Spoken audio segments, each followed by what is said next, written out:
flashing lights or at least a high.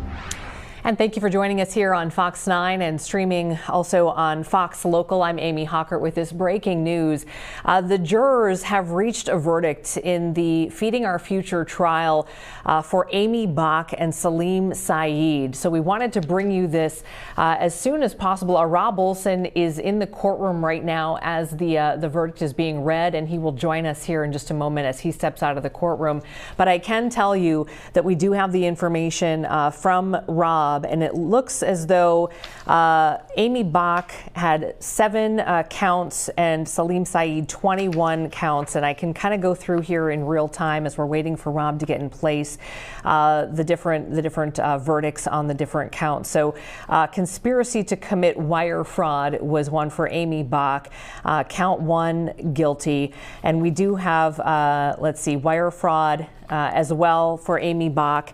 Count 2, guilty, and there's a count 4 for wire fraud, which is also guilty, and it looks as though count 5 as well, guilty, and then count 12, guilty. And I know the counts don't mean much to you, as we'll get to filling in the blanks here for you momentarily here, but we do have multiple guilty verdicts here in for Amy Bach, and then also for Salim Saeed. So Amy Bach, if you'll remember, was the executive director of Feeding Our Future. Salim Saeed was the co-owner of the Safari restaurant just off of Lake Street in Minneapolis, one of these supposed meal sites where taxpayer-funded money was going to supposedly during the pandemic feed children who needed meals. And so this verdict coming in to Minneapolis federal court now, again, Bach facing these counts of wire fraud, conspiracy to commit wire fraud, conspiracy to commit federal programs bribery, and federal programs bribery. And it looks as though, as I'm looking through my notes in real time here, that Rob is showing us that I'm showing many of these counts as guilty, but I just want to be very careful as I'm reading through these in real time, because there are some counts that are not listed here. That I want to just make sure I'm reading this correctly. So as I'm doing that, let me see here. Yeah, so both Bach and Saeed have taken the stand. We know that the jury started their deliberations this morning. So this has been a trial. The Amy Bach portion of this has been going on for about 5.5 weeks or so. They did take a week off. So about 19 hours of testimony, and the prosecution in her case brought many people to testify. It sort of went slowly, took a lot of time, and then when Salim Saeed took the stand, when his case was front and center, that is when it really sped up. And within a day or so, we were at closing arguments, and now, as you see, we have these verdicts. So Rob Olson getting in place here, and while he's doing that, again, I want to welcome everybody in who's following us on streaming online, and we are also breaking into your programming here during the afternoon. We'll send you right back to that shortly here, but we did want to bring you this breaking news that a jury has returned the verdicts in the trial of Amy Bach and Salim Saeed. So the backstory here, just really quickly to set this up, prosecutors had said that Amy Bach was really the ringleader in this massive fraud scheme that had built $250 million from the federal child nutrition program during the pandemic. And as part of this scheme, which there have been many trials that have led up to this, this was sort of the big one, the main trial with Amy Bach involved because she was the founder. But Feeding Our Future did enlist food vendors and restaurants in the Twin Cities metro area that claimed to serve thousands of meals to children during the pandemic. In fact, a number of 6,000 meals was brought up, which FBI investigators quickly said while they were on the stand would be, just by common sense, not possible. Authorities saying that the vendors either lied or inflated the numbers of meals. So the fraud was exposed back in 2023, and since then, it's been a long journey of many different trials. In fact, dozens of people have been involved in this, and dozens of them have pleaded guilty already.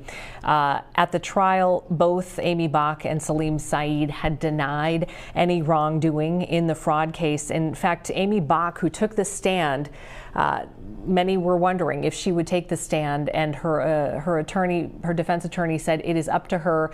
He did not advise her to do it, but she ended up taking the stand, and she denied any wrongdoing. She argued that she was lied to by vendors. And the prosecution also presented witnesses, you may remember, who said that they were named on the nonprofit's board, but they had nothing to do with this organization. One was a bartender at a bar where Amy Bach had been one time, and they had a discussion, and then he ended up on the website as a board member. And also, Bach had claimed that she had communicated with members, but admitted no formal meetings were held. She says, she was CC'd on a bunch of emails, and she didn't believe that because she was included in on correspondence that these charges should have been brought against her. So she did take the stand in her own defense. There was a lot of video, a lot of evidence in this trial. So as we were talking about how long this might take, of course, you never know in a jury trial how long this might take, but we do know, based on Rob's reporting over the course of the last 5-6 weeks, that there has been just an onslaught of evidence, videos, so many different meal sites, different people who were involved. And at one point, Rob was telling us, sort of midpoint in this trial, it would be very, very difficult for these jurors just to simply keep all the logistics straight in their head, the people, the places, the allegations, the different counts. There were so many here. So again, we're continuing to wait for our Rob Olson, who is in the courtroom as the verdicts were being read, and will join us here momentarily. You've seen, if you've been following this case, that cameras have not been allowed in the courtroom, so we've been relying on sketches to see what's been happening. I'm just going to look through Rob's notes here in real time.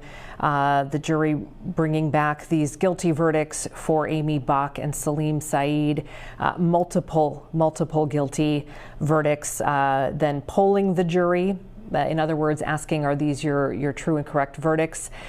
He says, I'm just reading his notes again in real time, Amy Bach just looking down at the table, Salim Saeed looking at the jury. And the judge, this is a quote from Rob, that the judge said, you have done your very difficult work well. You have contributed greatly to democracy. Another quote, enormous volume of evidence and very difficult case makes your work extraordinary, and you go with the court's thanks. Rob also saying that a sentencing date has not been set yet. And they are discussing right now release versus detention for these two. So again, this is a case that spans now a couple of years, and a lot to keep track of in the comings and goings. And even in this particular case against Amy Bach and Salim Saeed, now that they have been found guilty, we had some hiccups where we had, at one point just a couple of weeks ago during this trial, someone who was held and then questioned because there was an allegation of witness tampering in this case as well. Someone who was trying to perhaps convince a jury member or someone who, it wasn't a jury member, excuse me, trying to convince one of the people who was going to be testifying to testify a certain way. So we've seen that in this case. We've seen that in one of the other cases involving Feeding Our Future as well, where there was some money involved in trying to bribe one of the jurors in that case as well. So again, a lot to try to digest in this Feeding Our Future fraud case that has spanned now a couple of years and nearly $250 million. But the very latest, and the reason that we are breaking in, is that both Amy Bach and Salim Saeed have been found guilty on many of these charges. As you see, Salim Saeed found guilty on 21 of these charges, and he was charged with 21 counts. So all of them found guilty. That jury coming back with that verdict here in a fairly short amount of time, comparatively. So our Rob Olson is, I'm not sure if he is still in the courtroom. Okay, Amber's letting me know here from the booth that he is still in court right now, and as soon as he comes out, we're going to be able to bring you up to speed on exactly what was said. I remember asking him during the time when Amy Bach was on the stand about her demeanor and her tone, because there were weeks and weeks of testimony that sort of lined up some very direct evidence against her. And I asked him when she took the stand, you know, how she presented herself. And he told me at that time that a very matter of fact. Her tone was sort of benign, no emotion showed at all. She was just very meticulously with her defense attorney trying to pick apart the case that had been laid out for several weeks before that. And in the case of Salim Saeed, the other gentleman who was also rolled into this particular trial, again, he was the co-owner of the Safari restaurant, which was a restaurant just off of Lake Street in Minneapolis, which was one of these supposed meal sites. And apologize here in real time. I'm just going to kind of go back and look through some of these notes as I try to monitor a couple of different things here. Rob Olson, a couple of notes just a second ago.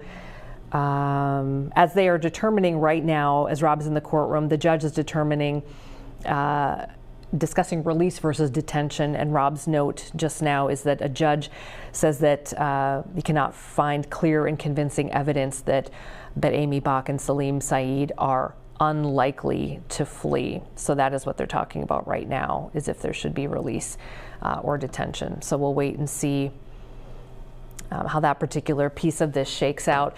But again, if you are joining us right now, you are either streaming us online live. We appreciate you being with us. This is continuing coverage of All Day Live, which is our show that we do starting at noon every day. And we are also breaking in on Fox 9 as well. So we are interrupting briefly your programming to bring you this latest news that a jury has found Amy Bach and Salim Saeed guilty on all of the counts listed, 7 for Amy Bach and 21 for Salim Saeed. Going through some of them here for Amy Bach: conspiracy to commit wire fraud. Sorry, both for Amy Bach and Salim Saeed. Conspiracy to commit wire fraud. Wire fraud, there were 4 counts there. Conspiracy to commit federal programs bribery. There were, let's see, there was 1 count there. The largest number of counts here is under the federal programs bribery. Let's see, 1, 2, 3, 4, 5, 6, 7, 8, 9, 10 counts there. And then conspiracy to commit money laundering, 1 count for Salim Saeed, and then money laundering just for Salim Saeed as well. 1, 2, 3, 4, 5 counts there. So again, 7. We have all of the guilty verdicts back for Amy Bach and Salim Saeed. Across the board, we have guilty verdicts here from this jury. Okay. All right, Amber is letting me know that it's going to be just a few more minutes here before we can hear from Rob Olson, who is in the courtroom, until he can come out. So we want to send you back to your programming. If you're watching us on Fox 9, we are going to continue, though, streaming live on Fox Local. If you have the app, you can download that. Also works through your connected TV. You can also watch fox9.com. And then we are also streaming right now live on our YouTube page, Fox 9 YouTube page. So hopefully you can join us over there. Otherwise, we will send you back to your programming, and we may or may not dip back in here when we have Rob Olson. But we wanted to bring you the very latest here, a jury finding guilty verdicts across the board for founder of Feeding Our Future, Amy Bach, and another defendant, Salim Saeed, this afternoon. And with that, we'll send you back to programming and continue streaming on Fox Local.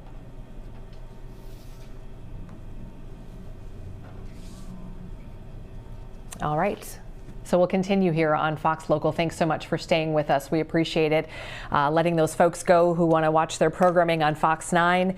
If you are watching us, hopefully on our YouTube channel and also fox9.com, we'll stick with you here as we wait for Rob Olson to come on out, and he'll have a lot more insight. So we do have, Amber's telling me, a live picture here in the courthouse. We are also expecting, according to Rob, a press conference to happen shortly as well. Not exactly who we'll be hearing from. I don't know, Amber, if you have heard from Rob as to if it's going to be, I anticipate the U.S. Attorney's Office will speak. Okay, she's saying yes. Okay, and just reading again in real time some more of Rob's notes here as he's still in the courtroom. as they are, again, a sentencing date not going to be set today. However, they are talking about release versus detention for Amy Bach and Salim Saeed. Again, judge cannot find clear and convincing evidence that Bach and Saeed are unlikely to flee. Let's see, a fraud scheme is premised on deception. Court has a valid concern that the defendant may utilize the same methods of deception to flee now that they've been found guilty. So release is revoked and both are being taken into custody. So that is the very latest from Rob. Rob also letting us know that in 20 minutes, we will have a press conference with the U.S. Attorney's Office. We know that the Assistant U.S. Attorney was able to give the closing arguments here just yesterday. That was Harry Jacobs, and he told jurors that Amy Bach and co-defendant Salim Saeed, quote, committed a fraud of epic proportions as this trial over the alleged $250 million fraud heads to the jury. So from some very strong words from the U.S. Attorney's Office. On streaming, we're a little bit more lax here, so I'm just going to continue to read my texts and messages in real time. So thanks for bearing with us here. Again, we're waiting for a news conference to be starting in about 20 minutes, and our Rob Olson, who is in the courtroom right now as they are determining that the judge is denying release for Amy Bach and Saeed Saeem. And I'm just going to kind of go back for those who are just rejoining us here, and then we may just wrap and come back. But just to reset, because I know people are coming in and out of this coverage here. Hang on, let me get to where I need to be so I can get you up to speed. So the jury, again, reaching a verdict, and this is the trial of the suspected ringleader in this massive $250 million Feeding Our Future fraud case that has really just rocked the headlines here in Minnesota for the last couple of years. Coming out of the pandemic, one of the biggest stories, massive fraud. So jurors did reach this verdict, finding Amy Bach guilty of 7 counts and finding Salim Saeed guilty of 21 counts. As I'm going through my notes here. All right, so yep, jury finding Amy Bach guilty all 7, including charges of wire fraud, conspiracy to commit wire fraud, conspiracy to commit federal programs bribery, and federal programs bribery. And then Saeed found guilty on all 21 counts that he faced: wire fraud, conspiracy to commit wire fraud, federal programs bribery, and then the additional conspiracy to commit federal programs, along with the 4 additional counts of money laundering that Amy Bach did not face, and conspiracy to commit money laundering. So as I scroll through the guilty counts here, if you're unfamiliar with this case, just really quickly, the scheme was Feeding Our Future, enlisted food vendors and restaurants that supposedly served thousands of meals to children during the pandemic. Authorities, though, said that those vendors either lied or inflated the number of meals that they served and then pocketed the excess funds.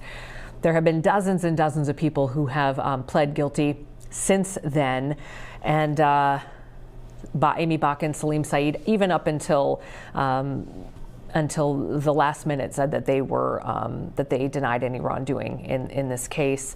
Going through this here in real time, we know that there was a tremendous amount of evidence that was shown to these jurors over the course of the 6-week, technically 5-week trial. Lots of video. The FBI had set up cameras around these restaurants, video showing the meals, showing some meals being picked up during that time, but nowhere near the 4,000 to 6,000 meals per day that the restaurant, specifically Salim Saeed's restaurant in Minneapolis, claimed to have given out. And Amber is telling me that Rob is exiting the courtroom, and we may have him just here in a couple of minutes. And we'll talk with him a little bit about what's been happening in the courtroom, the quick turnaround on the deliberations today, as the jury just started deliberating this morning and had an incredible amount of evidence to go through. And Rob also letting us know no sentencing date has been set yet, so we know that, and it looks like a judge has just revoked the release of Amy Bach and Salim Saeed, so they will be staying in custody. He is citing the premise that there was the deception in this entire fraud scheme. So essentially, why would we trust that they wouldn't try to scheme again to flee? And again, we are waiting also for a press conference from the U.S. Attorney's Office where we expect that they will be talking about this case. It's been a heavy lift from the inception, from the investigation piece of this, now leading through the trial, and now this closure of guilty verdicts for Amy Bach, the purported ringleader in all of this. Okay, Amber's telling me that Rob Olson is ready to go and is set up and in a place. Rob, let's just get right to it. So walk us through the guilty verdicts, and let's just start there. Well, a number of counts here, 23 different counts. Some of those were against Saeed individually, some of them against Amy Bach individually. There were then some of them that were against both of them. So it broke down that Amy Bach had 7 counts against her. Salim Saeed had 21 counts against him, but again, total of 23 counts with that mixture in there. And they were found guilty on every single one of them as they went down. It was just guilty all the way down the board. And this is sort of what you would expect based on the timing here. If you've covered a lot of trials as we have, since the jury began deliberating at 9 o'clock this morning, you know, you thought based on the preponderance of the evidence here that the government laid out. I mean, that's why this trial went into its 6th week, is because the prosecution took a long time because there were so many witnesses, so much evidence, so much paperwork that it was pretty overwhelming. And so we thought that it might be a quick verdict based on that. I thought it might come yet late in the afternoon. This came a little bit earlier than I thought. But again, shows you that it didn't take long for these jurors to decide that the government had made its case and that it was guilty all the way down the board. And again, beginning at 9, and we got word of the verdict, before 2 p.m. is when we were told. I'm losing track of time now. It's been a bit of a whirlwind here in the last 45 minutes, but completely guilty. At the end, you know, it takes a while to get through that, and then they have to pull the jurors. And then there's a discussion of release versus detention. You know, Bach and Saeed had been released from custody throughout this, but as the judge made clear that the law is that convictions here require detention unless the judge rules that they shall rule that if there's no threat to flee or threat to the community, that they can make an exception. So release is the exception, and she decided that this exception is not one that she would make. So they were both taken into custody. You could see that Amy Bach here, before the verdicts were read, you know, I could see, understandably, you know, that she was kind of shaking here. And, you know, of course, that's going to be in any case. I mean, it's a very nerve-wracking moment for a defendant. And then after the verdicts were read, hers were read first, guilty of all the 7 counts against her. And she just kind of put her head down and looked at the table in front of her. Salim Saeed, as his counts were read, was just eyeing the jury. And then they polled the jurors, too, to say, is this your true and accurate verdict? And Salim Saeed did watch that, but Amy Bach never looked up. Obviously, a lot of emotion as they were then taken into custody by U.S. Marshals here, tears, crying, you know. So there you go. Yeah, and Rob, you know, at what point would we or not learn about the jury makeup? You know, who were the people who made this decision? Well, I don't know that, you know, they remain anonymous. You know, I can tell you it was 7 men and 5 women. I was here for that jury selection. I took a lot of notes on that, but not all of them, and they're referred to by number, so I'd have to cross-reference who was what. They are now able to speak publicly about it, whether they would choose to speak to the media or not. That's rare. It does happen. But, you know, you find a case here and there where somebody will. But the judge is going to meet with them for a while here first. She acknowledged that this has been an enormous amount of time, and that it was an enormous amount of evidence to consider as well, but just a huge undertaking for them in their life. I mean, this is the sixth week of this. Yeah. We haven't had a full week, I should note, too. We had some Fridays off. There was a Monday for a holiday, a couple other days where we had off that the judge had conflicts. There was the day of that snowstorm that we had off. So there were a number of days where we were off. So we've had, this is, I believe, the 20th actual working day over that time. Okay. Rob, how close are you to the press conference? I know you got to get over there. Do you need to head out? I can take a couple more minutes, but then I need to head down, to the press conference. U.S. attorneys will be holding a press conference. There you see a live shot now of the podium in their press conference room. Yeah. I got to get down there here in a couple of minutes, but I can take a couple more minutes if you have any more questions. Yeah, I mean, I guess you talked a little bit about the reaction of Amy Bach and Salim Saeed. His case as a defendant in this seemed so overshadowed, just even in time spent on this. I'm curious if either of them, do you know if either of them had people in the courtroom who were there for them, family members, other supporters for them? Today I couldn't see. I was way on the far end. During the trial, hard to say. It didn't appear to be. There could have been from time to time because there's some members of the public that would come in and out, but I don't know who they were. So if they were, it wasn't obvious, I would say. But certainly, he does get overshadowed to the extent that on trial with Amy Bach, the head of Feeding Our Future, which the government said none of this would have been possible without her and Feeding Our Future because everything went through her. She approved all the sites. She made the applications to the state for the sites. She submitted the claims to the states. She got the money back and then sent it back out. So it all went through her. She was able to, have a layer of separation between her and others that had been charged and pled guilty in this conspiracy, since others were maybe collecting kickbacks here and submitting meal counts, et cetera. And she had a number of staff. But he was part of a group. It's a safari restaurant, and then he opened, Stigma Free International. And they opened up sites in Wilmer, Mankato, St. Cloud, et cetera. And so he was part of a much larger group then that claimed to be vending food, but it showed in their bank accounts, and the bank records were pretty. A lot of the stuff was striking. The bank records were pretty striking when it showed that millions went into the bank accounts for his various entities, but between 1% and 4% of that money went out to purchase food. Looks like they're starting to get ready, so I'm going to head down there. I want to let you head out. Okay, we'll check back in with you in a couple minutes. Thank you, Rob. Appreciate it. You bet. Okay, so our Rob Olson just out of the courtroom here as we are learning that the verdicts have come down for Amy Bach and Salim Saeed, guilty on all counts for both of them. 7 counts for Amy Bach and 21 for Salim Saeed.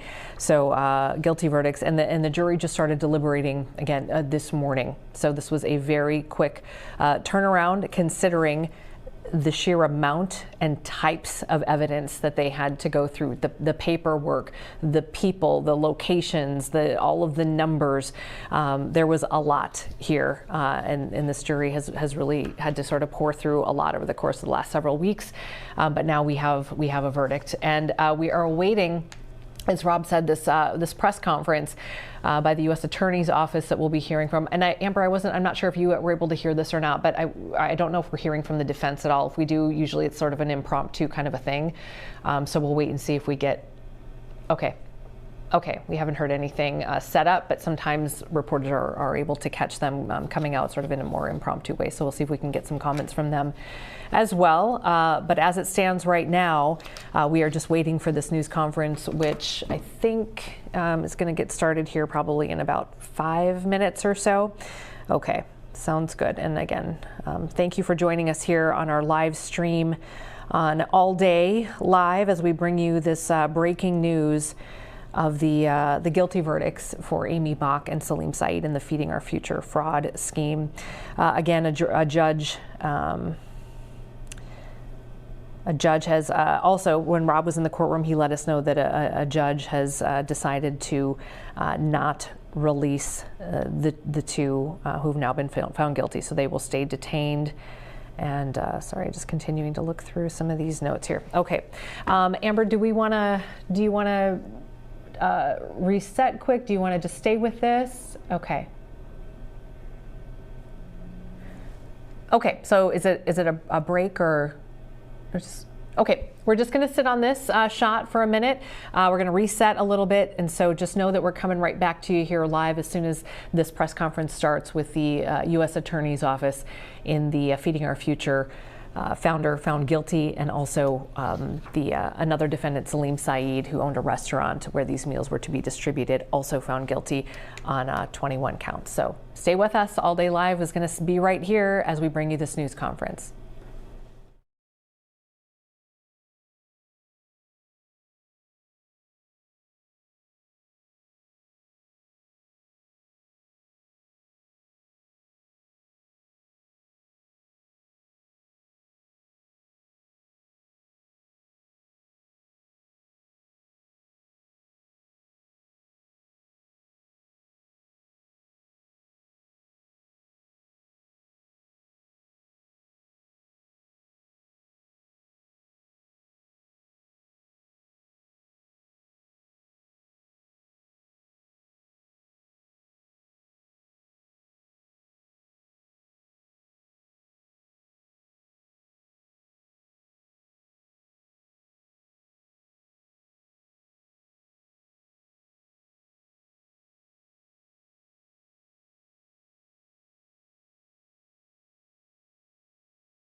Well, welcome back to our continuing live coverage of the Feeding Our Future trial. In this particular case, the jury has come back with guilty verdicts across the board for founder Amy Bach and also defendant Salim Saeed, who owned a restaurant where meals were supposedly distributed during the pandemic to children in need. And Feeding Our Future using taxpayer funds here. And we're waiting right now on a couple of different things. So at the top of your screen is a press conference that's going to be happening here momentarily by the U.S. Attorney's Office. We're going to hear from acting U.S. Attorney Lisa Kirkpatrick, as well as the U.S. Assistant Attorney Joe Thompson, and he was really the lead prosecutor during this trial. On the bottom part of your screen, we also are set up to hear from the defense attorneys for Amy Bach, as well as Salim Saeed. So we're awaiting those two things. Will take you, they hopefully won't happen simultaneously. We'll take you to them as soon as they're going to get started here. But just to kind of reset, again, jurors reaching a verdict here in a very short amount of time. They just started deliberations this morning.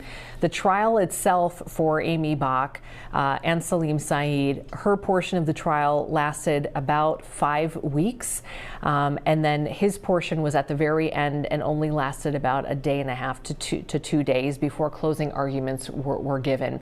And the majority of the Amy Bach trial was the prosecution bringing its witnesses to the stand and giving testimony. FBI agents, we heard from other people who supposedly, worked for Amy Bach, and all gave very direct evidence via video, via paper trails, emails showing that Amy Bach indeed did know about the fraud that was happening and encouraged it. And then in Salim Saeed's case, he was charged as well with, he was the co-owner of Safari Restaurant just off of Lake Street in Minneapolis, one of these supposed meal sites. The counts, so there were 23 different counts in total, and Salim Saeed was charged in all of them except for 2. He had 2 additional charges of money laundering was one of them, and conspiracy to commit money laundering. For Amy Bach, she was charged in everything else and then found guilty in everything else. So we're talking about federal programs bribery, which had the most counts, as well as conspiracy to commit wire fraud, and conspiracy to commit federal programs bribery. Okay, they're walking in right now. U.S. Attorney's Office giving their press conference. Let's listen in.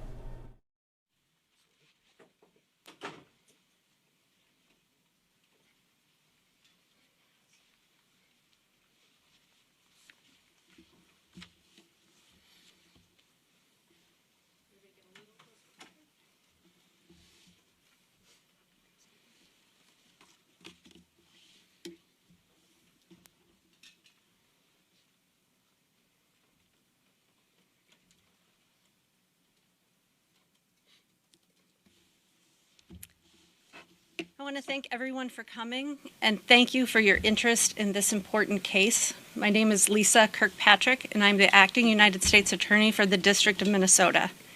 It is my privilege to announce the guilty verdicts in the case of United States versus Amy Bach and Salim Saeed. Today, after 6 weeks of trial, the jury delivered a quick and unequivocal verdict. Guilty on every single count. As you know, Amy Bach masterminded a $250 million fraud scheme. It was the largest COVID fraud scheme in the country. And what Bach and her co-defendants did was reprehensible. During COVID, while so many were trying to be helpers, Bach and Saeed were thieves. They used a time of crisis as their golden opportunity to enrich themselves and their criminal partners. Outlandishly so. And every step of the way, Bach fought to keep her fraud scheme going. Today, her efforts to lie, to blame others, to escape responsibility, all came to an end. At the conclusion of today's hearing, Judge Nancy Brazel took both Saeed and Bach into custody, and we look forward to sentencing. I want to highlight the team in front of you. Our team from the U.S. Attorney's Office, the AUSAs, the paralegals, and support team members, and the special agents and forensic accountants from the FBI, the U.S. Postal Inspection Service, and the IRS. This extraordinary team has worked for literal years, around the clock, to bring this vile scheme to an end. To indict not 1, 2, or 10, but 70 defendants. To bring to trial those cases in the face of truly extraordinary hurdles, including the attempted bribery of a juror in the first Feeding Our Future trial, and the attempted witness tampering we saw during this trial. It's unprecedented. And I will make this point. This is your U.S. Attorney's Office, your federal agencies at work for you, the people of Minnesota. I am extraordinarily privileged to lead this office, an office that I have been a part of for over 20 years. The U.S. Attorney's Office can do extraordinary things for Minnesota, and this case is a prime example of that. We are here to serve you and protect this state and the people of this state always. And with that, I want to introduce the lead prosecutor in this case, Joe Thompson. Thank you, Lisa. Good afternoon. My name is Joe Thompson. I'm the chief of the Fraud and Public Corruption Section, and I've had the privilege of leading this incredible team of federal prosecutors, federal agents, and forensic accountants from the FBI, the IRS, and the Postal Inspection Service. This has been a long road. In 2021, a forensic accountant from the FBI, Pauline Rose, came to me and said she had something for me to look at. What she showed me was staggering.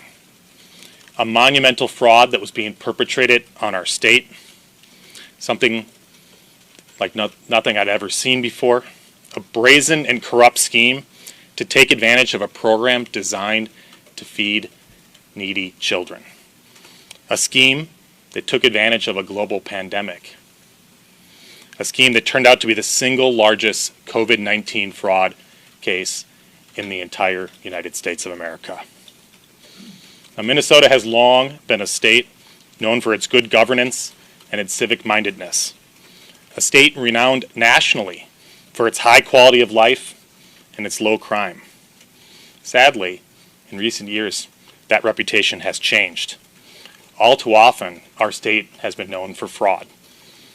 And the Feeding Our Future case has come to symbolize the problem of fraud in our state.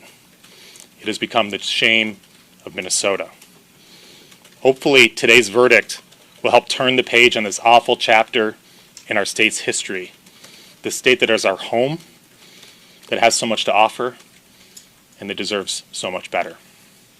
I want to thank the team that have devoted months and years of their lives to this case, this trial, the last trial, and all the other cases, 70 defendants so far. And I want to thank the jury for their verdict and their careful attention to this case over the past 7 weeks. Thank you. Can you take any questions, Joe? Yes. You've got more than 30 defendants who are still hanging out there in the wind.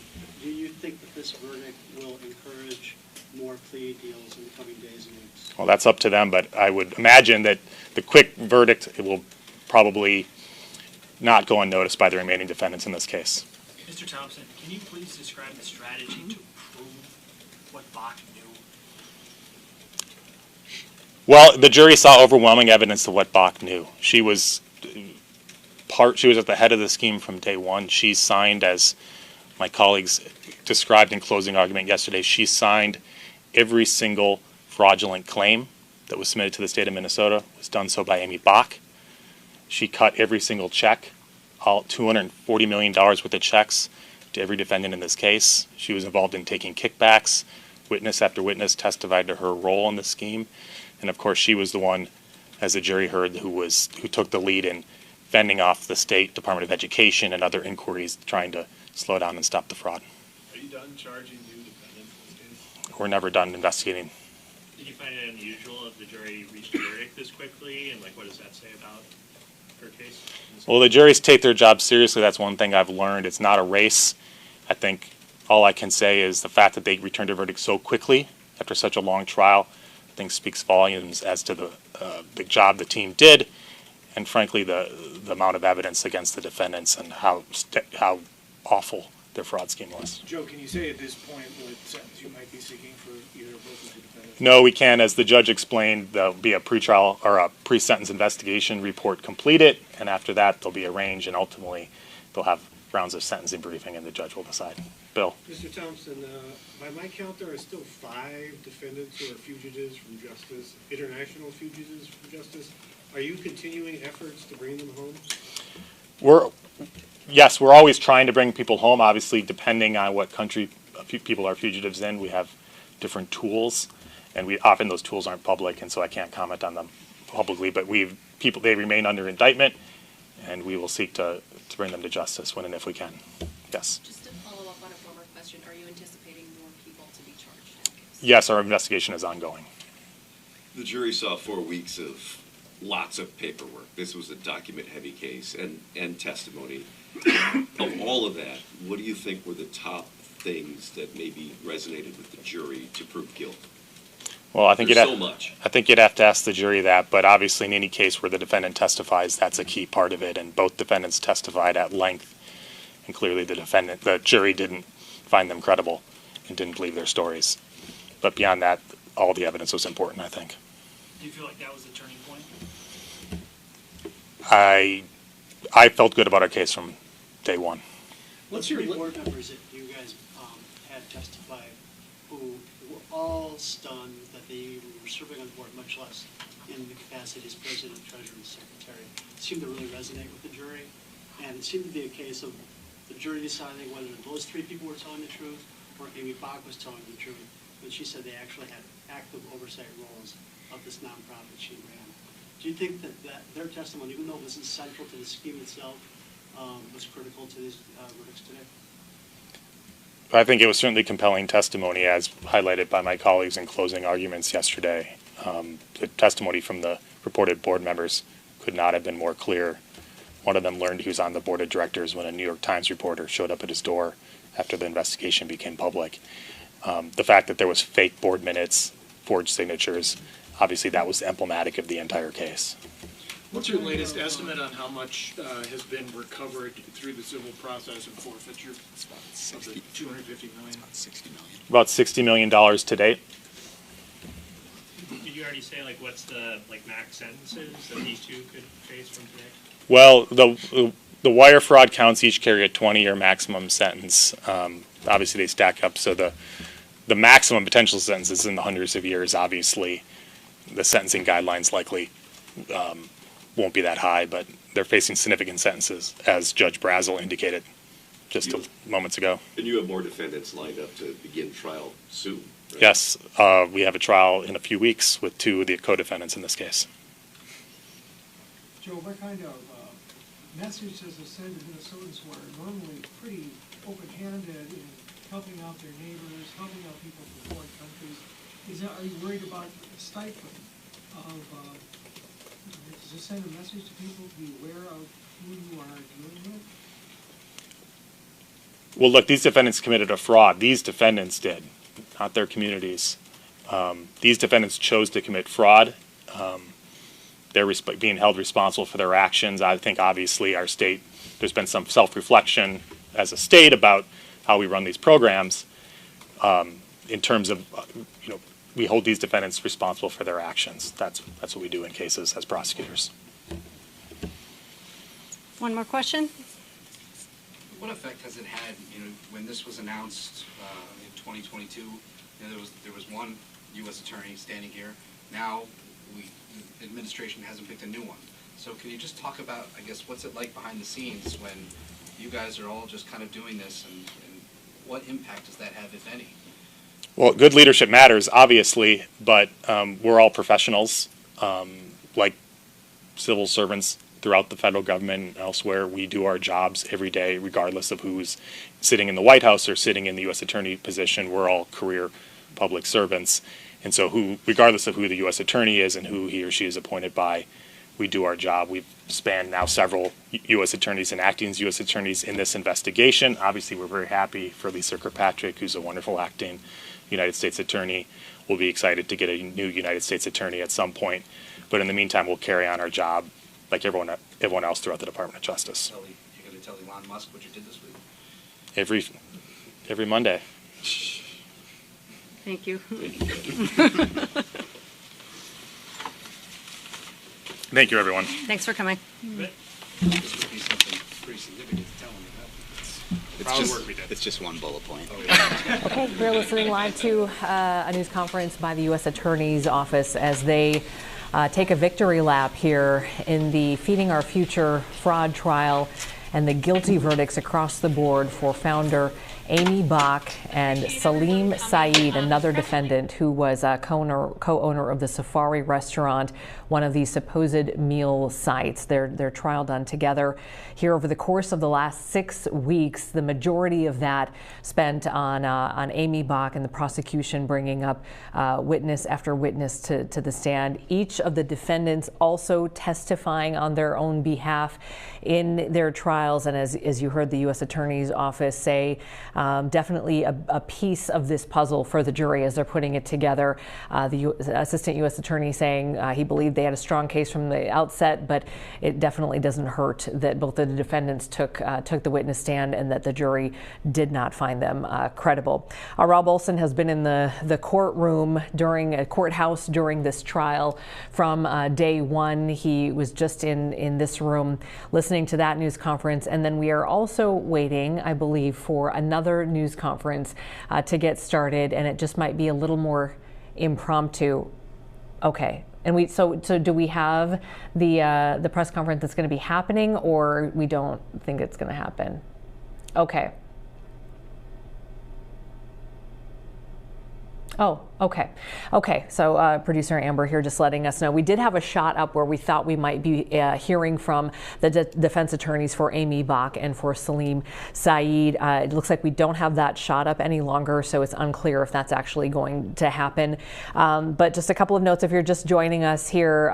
You're watching All Day Live, and we are bringing you the very latest on guilty counts across the board for Amy Bach and Salim Saeed in this massive Feeding Our Future fraud scheme, but specifically this trial, those two on trial. And then also, as you may have heard the Assistant U.S. Attorney saying, there are also others out there who are going to be tried, who are scheduled to go on trial. In fact, Rob Olson asking, and it sounds like two co-defendants who were part of this trial will actually be starting their own trials here very shortly as well.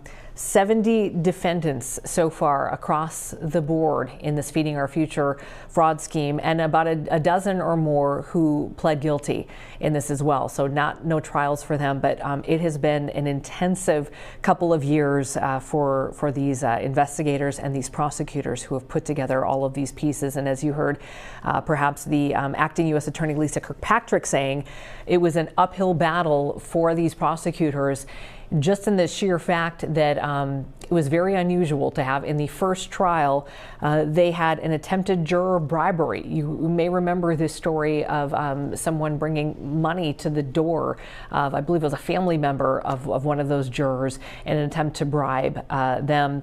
And then also in this trial, an attempt to tamper with a witness here. So again, sort of unprecedented territory, very unusual territory in this case for these prosecutors. But today, again, a celebration for them as they bring down the person that they have depicted as the ringleader in the Feeding Our Future fraud scheme. I understand we may be trying to take in a news conference here by Governor Tim Walz that may have been happening about some other things, but he may take some questions. Okay, yeah, budget is the headline of his news conference. But he may take some questions on this as well, as we've seen an effort now by Governor Walz to look back on the last couple of years, especially during the pandemic, as we're seeing the results of this massive fraud scheme, the largest COVID-19 fraud scheme in the country, and some self-reflection there on the state of Minnesota and the state's ability to take a look at fraud and hold these organizations accountable. So he may take some questions on that as well. But what you're taking a look at right now, I believe, is this the defense? Oh, this is the Walz. Okay, so I apologize. This is actually where Governor Walz is expected to speak. So, if we do hear from the defense attorneys, it might be just sort of spur of the moment. Nothing quite set up at this point. Okay, go ahead, Amber.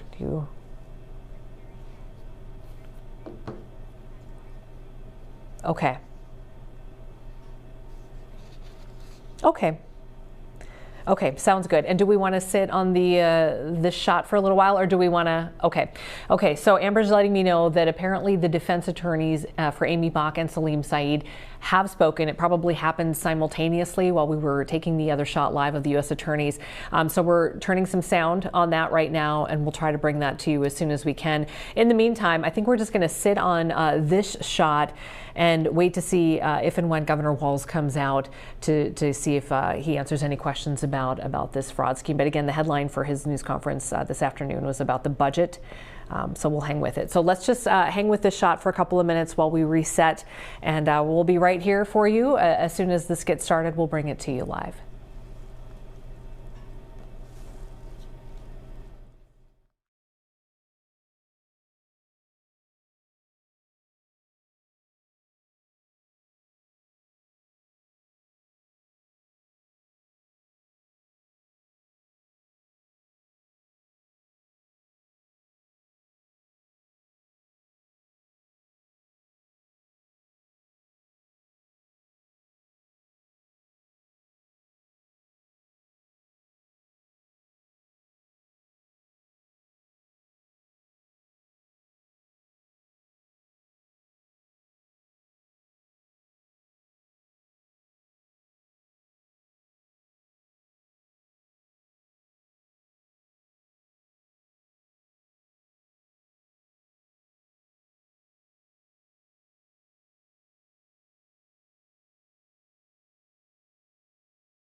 Okay, so we are. I just want to say, had a great hour-long meeting with the four leaders this is Governor from the Walz House and talking Senate. about the budget. Really may answer some productive, questions I think, about the Feeding Our Future kind of setting some jury coming goals, back with guilty verdicts. Let's listen in. Pretty heated rhetoric happens outside, and to try and make sure we're matching up what's happening in the room and what's happening outside to build that trust, because we're 6 for 6 doing this, of working together, getting budgets, getting them done together, and I remain very hopeful. We kind of spent today with budget director and the MMB commissioner kind of level setting of where the budget numbers are, going back through at the forecasting, kind of a deep dive in what the historical patterns of spending and revenue looks like, to have a starting point. And of course, from that point, you can come up with numerous scenarios on how do you make sure you get a balanced budget and deliver the services to Minnesotans. So I'm really hopeful, really appreciate the leadership came in here. I think now having those 4 leaders in there, I will say I do think it's a real advantage to have Speaker Emeritus Hortman in there, who she has negotiated more of these than anybody. I've had the privilege of doing it for 6 years. She's done it a few more, but I think it's good to bring new blood in to the discussion to represent those caucuses. So we know we've got a divided legislature. We know that we're solid and have a pretty healthy surplus for this year, but I'm very proud that Minnesota looks over the horizon and how do we tackle especially those health and human services cost drivers. So grateful for that. Be glad to take a few questions. The deadline is 2 months from today. Yeah. Is it possible to meet that deadline given the bumps in the road you know are coming? Yeah, I do believe that, and I think, this is not all that unusual. We've never had targets before. I'll have out my revised budget here before the end of the week. That's right on pace where it's always been. I think now that the legislature's got it comfort, they're in their power sharing agreement. They need to set some joint targets together. We need to get folks starting to wrap around those. And we're going to have, I think, countless of these meetings where we go back and forth. And so, yeah, look, you have to. And like I said, it's one thing to talk outside that room and the rhetoric. It's another thing to be in leadership, and the people of Minnesota we have a requirement by law to get them a budget, get them a balanced budget, and we have a responsibility to deliver the services we believe. I'm pretty optimistic today. Is the Senator Eichhorn issue something that could be a distraction that slows things down? No. And what is your reaction to that? No. Well, first of all, I want to thank Chief Hodges and the Bloomington Police. Look, this issue of human trafficking we know is a big one. We bipartisanly fight that together. I see Republican leadership came right out and asked the senator to resign as those charges are happening. I've stayed consistent on that when these things have happened. I think when you're in a position of elected office, the bar is higher from you, and I hope they do that. So no, I don't think so. I think there's respect around that issue. I would hope people don't use it for political leverage, but use it as an opportunity to join together, that you cannot prey on our children and expect to get away from it. That's a big deal. Just to be clear, do you think he should resign? Was it? Well, that'll be a decision they would make. Yes, I've said that on all of these when they come up. Will you call for his I certainly think so. Well, they have more pull. I don't think Senator Eichhorn cares much what I say, but yes, I think he should resign. Chief Hodges also said that he wants more penalties, increased penalties for crimes like this. Would you be Yeah, I'm with him on this. Look, I think we think of this, and I hope it doesn't get that way. This is where the trafficking issue comes in. This is where we're preying on children. This is a very serious crime. I think what's really hopeful about this is the sophistication level of the Bloomington Police and the collaboration with our federal authorities who are working on it. That's good. That's a good thing. I agree with him on that. On the budget, long-term care providers, nursing homes, we were talking this morning in the Capitol about proposed spending reductions, saying they kind of can't sustain it. They think they're being too targeted. I know this is one of the fastest areas of growth, but they were saying spread the cuts around more instead of, is that realistic? Yeah, no, we will. Look, we're not targeting anybody. And these are areas that are my biggest concern, but the fact of the matter is nearly 80% of the budget is in education and health and human services, the biggest growth drivers in this area. We have to figure this out. I certainly hear them. We want to make sure that we're paying our workforce and making sure we have safe conditions. I still continue to make the case is that Minnesota is able to do that. We're able to do it well, but we are far outpacing the spending than other states are, and I'm not convinced we're getting all of the impacts that we could still get with some of those savings. So we hear them. Look, this is going to be hard. Nobody wants to do this. It is the easiest thing to be an elected official and say, you want your taxes cut? Yes. You want services cut? Yes, to someone else. That's not how this works. And so these are the areas we can do this. The good news is, if we took the easy way out, we've got a $3 billion surplus. This could be easy and we could be out of here in May, meet our constitutional authority, leave and say we have a balanced budget. But this is over the horizon, and when you look at the charts, it has been growing since 2016, and it'll continue to accelerate. Now is the time to tackle it. We reduce the pain. We make sure that we're not leaving anyone out. No one in Minnesota is talking about rolling back services. So now is the time to do it. And it felt like to me with the leadership, a real honest approach to that. But look, I know it's going to be the advocacy groups. Nobody's going to want to see that cut. And as I continue to say, that's the area where the growth is. Governor, if Senator Eichhorn was voluntarily resigned, do you think he should be afforded the same due process, potential deferrals of action from the Ethics Committee that Senator Mitchell's been afforded? No, they should go through whatever they need to do. I mean, they have their process, whatever they want to do. What I'll do is I will follow the Supreme Court's rules once there's a vacancy, and I will follow the timeline that they gave us in this last one exactly to that. Which gives me the opportunity to say if the Supreme Court or the courts that over the executive branch make a ruling, you don't get to question whether that was right or not. You follow it. So I will call for the special election if that's what it is, exactly according to law on when the time is. And I come back to this again. I don't think it'll interfere, as Tom asked. I don't think it's going to be used as a partisan cudgel, which we've seen around here. Some of that happens, but they can use their procedure. Can you give us some comment about the freedom, the feeding our future birds? I just heard literally 2 minutes ago. Our team got it when we were in the meeting, and I didn't hear this. This is something that's obviously very close with me because I am furious about this. I have been from the beginning. These are criminals that preyed on a system that was meant to feed children. It was organized. They continued to lie about that. I am so grateful, both starting at the Department of Education, starting at the Department of Agriculture, local and federal officials who put together a strong case that, if I'm to heard it correctly, a guilty count for what appears to be the ringleader of this in Ms. Bach on all counts. I'm incredibly grateful for that. These are people that stole from us. We're trying to recoup as much as we can, and I think it sparked a needed conversation bipartisanly of how do we try and prevent these things. But I remind people on this, no one in state government was involved in any crime. We just need to make sure that we put up more firewalls, more security, more ability to make sure that these criminals aren't able to prey on this. So look, I don't take satisfaction in other people's misfortune, but I'm incredibly grateful for the justice system that these people are going to pay the price that they so rightfully should. Governor, you called for Senator Rick Mitchell to resign previously. Do you still stand by that as well? Yeah, I didn't change on that. I think there's a due process. They're going to have to make those decisions. Those are decisions for them to make. I would hold myself to a higher standard on this. An expectation in elected office. I've talked about this since I was in. I think that includes showing your tax returns, not trading in stocks, doing those things that stands you above this. They'll decide that. I think they should make that decision. I do believe, though, that I'm not making a judgment.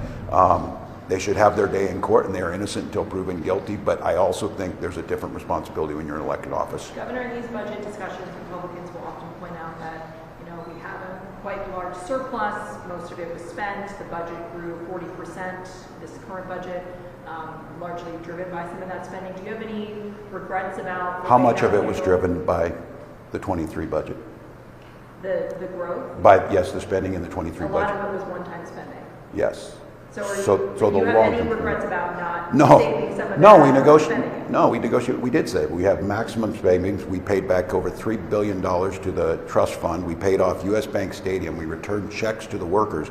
Let's not rewrite history here. The Republicans were asking to give all that money back to tax cuts to the highest taxpayers. They were asking us to give it in different areas. So this rewriting history, they didn't have a little piggy bank in the Republican caucus that said keep this money. The fact of the matter was is we legally can't keep the money. We weren't going to save it. We did our maximum amounts of savings. We invested in things that are growing Minnesota's economy, growing business, improving people's lives, improving health care, and those were things that we made. So let's just be very clear. The budget surplus the budget shortfall over the horizon, a very small percentage was new things that were added. The bulk was already there and we've known about it. It was created bipartisanly, the deficit, and it needs to be solved bipartisanly. And the Republicans are going to find that out. And I would ask all of you, that needs to be reported correctly of what happened in the 22 session. What was one-time spending? What did it go to? Did they disagree with paying back the UI Trust Fund? Did they disagree with giving checks back to people? Their complaint was the checks weren't big enough. So I don't quite understand how you were going to give bigger checks and now you're saying that you would have saved it all and you would have used it for this. That is simply not correct on how this all worked. Republicans say that they don't want to pass a budget with any new taxes. Is that realistic given the deficit coming in the tails and the state's financial picture? No, I think it is realistic. I don't have anything other than I expanded and reduced the rate on the sales tax, which is a reduction in rate. It expanded the base for the reality of services over goods purchasing. And then I actually have what I consider a major feature of my budget is the R&D tax credit, the refundable 25% of the tax credit, which folks like 3M, Medtronic, Anderson Windows have all talked to us about. This is a big deal. So no, I think it's totally realistic. I'm not asking to balance this budget by increasing revenue. I'm asking to balance this budget by curbing long-term spending and continuing to invest in the things that grow our economy. So no, I think in this case, like I said, I'm probably fairly closely aligned with them that this is not a revenue-raising budget. This is about cost containment in areas that for over a decade has been on the horizon. Now's the time to take care of it. Governor, can you talk about some of the town halls that you've been doing and address some of the criticisms that you've gotten from some state Republicans in regards to doing that during the middle of the session? Did they want to meet Saturday night? Is that what they said? They wanted to meet Saturday night. and Friday night. Look, I think they'll find anything to criticize about. I have a national platform. We've got Republican folks that don't want to address the illegal access of our Social Security records, the firing of VA employees, a rogue administration with folks that are unelected making decisions about weather forecasting and everything to farm tariffs. And people want to be heard. So I said I would go out there, lift these platforms up, and let them talk about it. And I think that's a fair place to be. Are they saying they miss my company and they want to be with me more? They don't like me that well, but there's certainly not the case of me being here. We do the meetings. I have a budget that's been out. I'll have a revised budget. This is a good start, and I don't want to poison that well. I think a lot of that is just rhetoric. I'll be here as much as they need me to. We got to get done by the 19th. I think we will. Your travel hasn't just been the town halls, though. Have you had to cancel or reschedule any meetings to accommodate some of your out-of-state travel? Business leaders, nonprofit? No, I don't think so. I don't think so. I had a pretty full budget. I don't think I've ever been accused of not seeing a lot of people. I was with a group of business leaders the other night. I'll be at an iftar tonight. I think I'm meeting with the Business Roundtable tomorrow. I think I don't think anybody's accused us of that. Yeah, one more. Governor, do you think you'll get a bonding bill done through the legislature this year, and how significant was it for Minnesota communities that it didn't get done? I think it's always significant. Yes, I think the answer is yes on this. With the new forecast, I think I shrunk mine from 770 to 700, and then there's some on the geo bonds. Yeah, I think these are really important. What I say about this, the bonding bill is very popular amongst folks. It's important. We know that when we don't do a bonding bill, those projects, whether they be water treatment plants or whether they be buildings at MSU, Mankato, they only become more expensive, and the need is still there. So yeah, I do believe we'll get it done, and I don't think it's okay to not do them. I'm kind of when I got here, the one that they said we do bonding bills every other year. I'm kind of under the assumption that it's better and more consistent if you do smaller bonding bills and you do them every year, because it lets the queue then get whittled down a little bit faster. So appreciate all you here. I hope we're going to have a lot more of these where we'll continue to meet. So thank you. March Madness game was in Houston. You've been listening live now to Governor Tim Walz as he stepped out of budget talks with the GOP and the DFL as they try to hammer this budget out.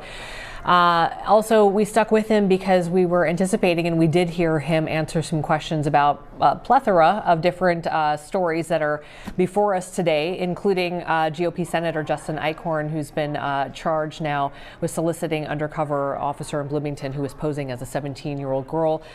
So the governor weighing in on that and saying that he too believes that a quick resignation is in order here, as both the GOP and DFL representatives have said. I don't know if we still have that audio of the, if we can turn that down, of the hallway there. Also, we were sticking with him because we were hoping that he would be asked, and he was, about the Feeding Our Future trial and the verdicts that have come down relatively quickly here this morning. The jurors in the case against Amy Bach, who was the sort of ringleader, the founder of Feeding Our Future, as well as Saeed Salim, who is a man who owned a restaurant, Safari restaurant in Minneapolis, that was one of the supposed meal sites. So the jury came back in pretty short order after 6 weeks of intense testimony and documents with guilty verdicts across the board for all of them. 23 different counts, 7 for Bach, 21 for Salim Saeed, and so they were all found guilty on all counts. A judge has decided to deny release for the two of them so that they will continue to stay in custody. And investigators say, actually the U.S. Attorney's Office saying that the investigation is still not over, that they are still following leads and looking for more people who may have been involved in the Feeding Our Future scam. In fact, 2 co-defendants who were part of this trial, co-defendants, are actually on trial very shortly, soon. So there are about 30 defendants outstanding here who still have to go through the process, or perhaps will have plea deals forthcoming. So we'll keep an eye on that. Okay, so I think we also have some sound that we wanted to play for you from the defense attorneys. Say that one more time, Amber. Sorry. Okay, we have some sound from Amy Bach's attorney. So let's listen in and see what he had to say. I could not imagine how they would have gone through it. Looks like their minds were made up earlier. But that's the system we have. Do you have a sense of where it turned? Can you even guess? Because the deliberation was so quick. I don't know. I don't know because the evidence presented by the government was rebutted objectively by me. And I thought Amy's testimony was compelling. She answered all the questions that could have been answered. So I don't know. I'm still processing it. Does it shock you that Amy Bach is being detained right now? Excuse me? Does it shock you Amy Bach is being detained? That too is shocking because this woman doesn't have a passport. She's not a flight risk. Don't have any money, lives with her parents. But it is the system we have, and there's always that risk that a case like this, the government will want to take you into custody, to telegraph to others that if we come, you plead. This stuff doesn't happen in a vacuum, you know that. All the noise around this trial, the last trial, which I know your client had nothing to do with, but allegations of attempted juror bribery, there was the witness tampering allegation that came up. Do you think any of that colored the decision of the court to take her into custody? Well, I think that the court mentioned that too. That has nothing to do with Amy. But it is what it is. You know, it's a sad day. We'll move forward and we'll start planning our appeal. Thanks for talking. I do have one last question. I know it's early, and you know, I know you were in there consoling Ms. Bach. Yes. Will you advise her, or do you expect her to express any remorse at sentencing? I don't want her to lie. I don't want her to lie. If there's any remorse, it's because of her children. For her to admit anything, I will go to my grave knowing, because I've reviewed the evidence, this is an innocent woman. But it's a system we have. The jury spoke, we respect that, and we'll appeal. Thank you, Ken. That last moment with And there you go, the attorney for Amy Bach till the very end here, maintaining her innocence in all of this. A jury, though, believes otherwise, and they have found Amy Bach guilty on all counts in this Feeding Our Future fraud scheme, as well as the other defendant, Salim Saeed, guilty of all counts against him as well. There has been about $60 million recovered so far of the nearly $250 million fraud scheme, and there are more trials to come in this that are anticipated to come. We'll see what happens. No sentencing date set by the judge today. Judge Nancy Brazel keeping the two in custody, denying release. Again, no sentencing date, but the assistant U.S. attorney saying that a wire fraud count would carry a 20-year max, and there were several of those, so he anticipated there would be lots of prison time in this case. So we're going to wrap our coverage on this for now. All Day Live will continue after this, and of course, starting at 5 o'clock, we have Fox 9 News at 5 with Kelsey and Simone and myself. So we hope to see you there.